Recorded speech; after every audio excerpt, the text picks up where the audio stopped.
Strange fruit that grew. What is that even about? Okay, strange fruit that grew is basically a, a blog, a website centering around the black community, the black culture, everything that's going on in the black, well, I'm not going to say everything, but what's going on in the black community, how I feel about what's going on in the black community, because at the end of the day, this is a personal blog, and I'm putting my input about the stuff that's going on, or I'm just simply informing y'all, trying to be unbiased with what I do put out. Strange fruit that grew. One night I was at work just listening to podcasts. I love podcasts. Love podcasts. Y'all should really get into podcasts if y'all do not listen to podcasts. But one night I was at work just listening to podcasts. What podcast was I listening to? Angry Black Girls podcast. Y'all should really listen to it. It's amazing. But I was listening to Angry Black Girls podcast. And the night before that, I was listening to Solange. I had been listening to Solange for a while. And just out of nowhere, I thought of the name, The Strange Fruit That Grew. I was already thinking of a blog about the black community, centering around the black community and the black culture. And I couldn't think of a name. And so I was like, you know what? We're not about to stress ourselves out over a name like we did with Fruity with a Booty. We'll just let it come to us. And one night I was at work just listening to the Angry Black Girl podcast, and it just came to my head, The Strange Fruit That Grew. Now, what is the strange fruit that grew about? What is the name meaning? Well, the strange fruit that grew. Do y'all know of Nina Simone? Nina Simone?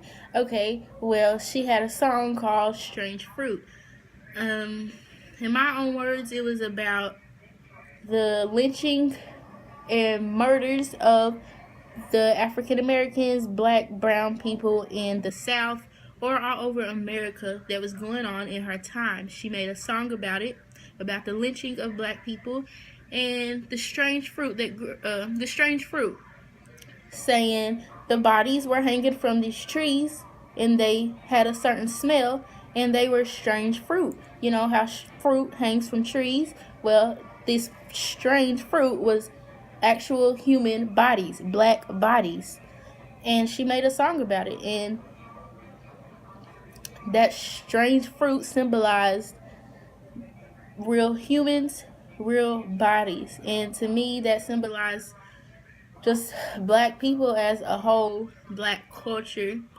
And I always loved that song. I loved the meaning and what it was saying. And so that song was just in my head, in the back of my head for a while. And then the part that grew, strange fruit that grew, the that grew part is basically, I have this written down in my notes. Hold on. Okay, so the that grew part of strange fruit that grew, for one, it symbolizes we are the descendants of our ancestors. We are the descendants of the people that went through the Jim Crow era from 1877 to 1950. Yes, I'm reading from my notes. I have written this stuff down. This is not all freestyle, and that's okay. I like to, come with some facts and give y'all a timeline of some of this stuff.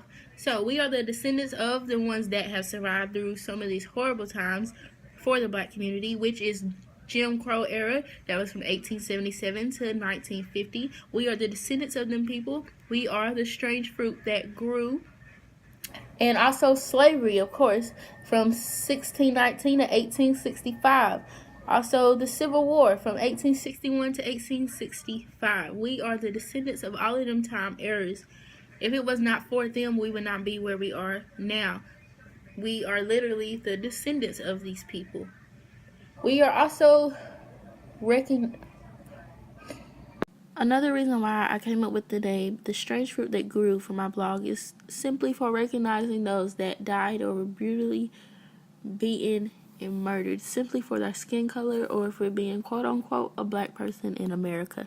And just to name a few, we have Emmett Till, we have Walter Scott, he was an unarmed black man shot and killed by police. We have Tamir Rice, a 12-year-old unarmed shot and killed by police.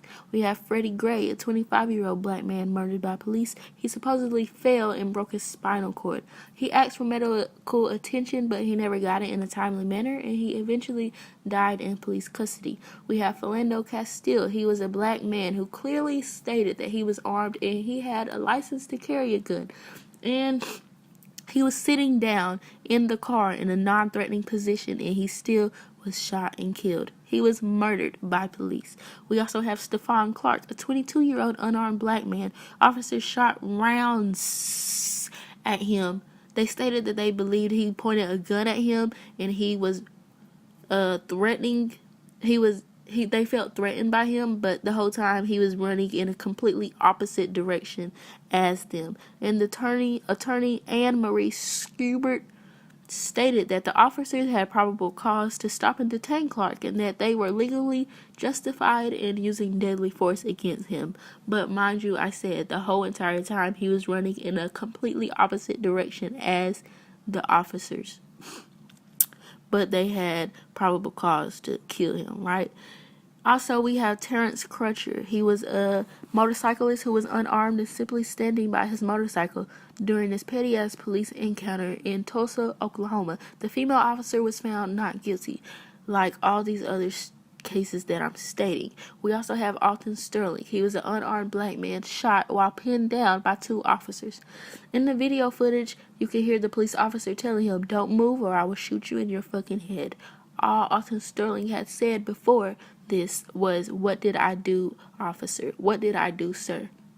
And the officer responds, "Shut up or I will shoot you in your fucking head." And what happens? He is shot and killed. He is murdered by the police officers. We also have Sandra Bland, an unarmed black female, mysteriously murdered in police custody. I say mysteriously because they told us complete bullshit saying she killed herself by hanging herself, but we all know that is a damn lie. We also have Eric Garner, John Crawford III, Chad Holey, Isaac Woodard. Let's talk about Isaac Woodard. He was a decorated World War II veteran. Only hours after being honorably discharged from the U.S. Army, while still in his uniform, he was attacked and beaten to the point of permanent blindness as he was simply taking a bus home. Still in his uniform from World War II, on his way home, he was brutally beaten to the point of permanent blindness. We also have Michael Brown. We have Trayvon Martin. We have Dontre Hamilton. He was shot 14 times after one officer had already determined that he was not doing anything illegal. Moments later, another officer comes and shoots him 14 times. We have Ezell Ford. We have Dante Parker. We have Tanisha Anderson. We have Akai Gurley. We have Romaine Bryspin. Officers mistook his medicine bottle for a weapon. Please tell me what is sharp about a medicine bottle. Please tell me what is threatening about a medicine bottle. Please tell me what about a medicine bottle makes it look like it's a gun. Officers supposedly mistook his medicine bottle for a weapon. Romaine Bryspin. I think I'm saying his name right. Romaine Bryspin. We also have Jerame Reed, Tony Robinson, Philip White, and Eric Harris, and many, many, many more. One of my favorite reasons why this name came to my mind, Strange Fruit That Grew, is because we don't die, we multiply, okay? Us, melanin, people of color, brown, black people, African Americans, Israelites, we are the strange fruit that grew. We don't die, we multiply. And one of the examples is like Malcolm. One of my examples is like Malcolm X. If you know Malcolm X and his story, his father, he was murdered at a young age, and for the reason of what they believe is because he was a really strong follower of Marcus Garvey. He is also a prominent leader in the black community, or he was a prominent leader in the black community, and he's still a very vital person in the black community. His father was a very proud and strong follower of Marcus Garvey in the black community, and they murdered him. Nobody got convicted. There was not even a trial, but they murdered him. But you know what? Him and his legacy, Marcus Garvey's legacy, Malcolm X dad's legacy. I'm going to get his name, but it didn't die. It multiplied, because you know what? Malcolm X, he saw what had happened when he was a young boy. He took from that experience of his father being murdered simply because he was trying to promote leadership, independence, love, knowledge, all of that in the black community. He took from that experience, and you know what? He grew up to be Malcolm X. He was not always Malcolm X. He was Malcolm. He was Detroit Red. And then he became Malcolm X. And if you don't know Malcolm X, then are you really living? Everybody knows Malcolm X. Everybody knows what Malcolm X stood for, or they have an idea of what he stood for. Because of what he saw, witnessed, went through when he was a kid with his father being murdered, he became Malcolm X. That's not solely the reason why he became Malcolm X, but that is definitely one of the things. And so that's me correlating that we don't die, we multiply. Yes, they killed his father. Yes, they killed his father, putting out more information about Marcus Garvey, but his son grew up to become Malcolm X, and he spread even more information out into the world than his father was at the moment. You know, we don't die, we multiply, okay? And another reason why I named it Strange Fruit That Grew, about we don't die, we multiply, is because Huey Newton, he was one of the founders, or the number one founder of the Black Panther organization. And you know, they killed that a long time ago. They killed him a long time ago. And they killed that whole legacy a long time ago. No. The Black Panther movement is still going on today. Yes, they killed the leader. Yes, they quieted down the noise that they were causing. But little do you know, the Black Panther Party is still effective today. They are still doing things in the black community today. We don't die, we multiply. They may have killed Huey P. Newton and a lot of other leaders from the Black Panthers community, but they are still running today. We don't die, we multiply, okay? We are the strange fruit that grew. Yes, our ancestors, our great uncles, great aunties, great grandfathers, great grandmothers, etc. Yes, they may have been lynched and became a strange fruit on that tree, but here we still are today, still fighting, still acknowledging, still spreading knowledge and love. We are the strange fruit that grew. We grew. That strange fruit did not stay on that tree. That strange fruit grew, and here we are today. And then also just other examples about we don't die, we multiply. Of course, MLK, Martin Luther King Jr.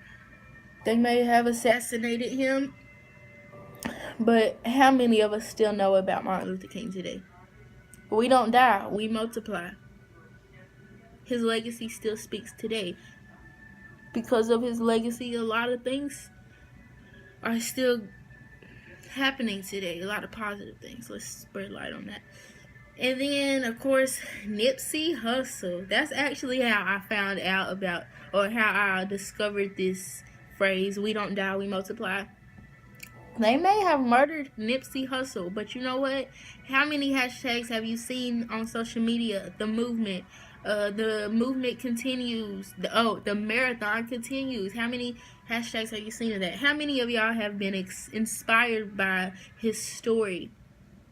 Even the end of his story. How many of y'all have been inspired? We don't die, we multiply. He may have been murdered, but how many people are inspired and are continuing the marathon? How many people have been inspired and are starting their own marathon? All because of Nipsey Hussle and his legacy. We don't die, we multiply. You may have killed one of us, 5 of us, 500 of us, 5,000 of us, but we don't die, we multiply.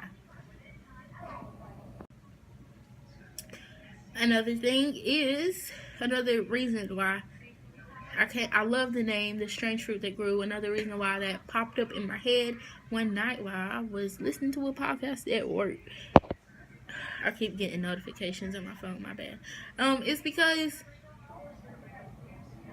like I said, our ancestors are the strange fruit, but we are the part that grew from that strange fruit. Yes, yes, our ancestors went through that shit, but we are the product. We are the product. We are the product of that strange fruit that had that smell and was hanging from that tree. We are the product of that. Here we are. We are the end of the equation.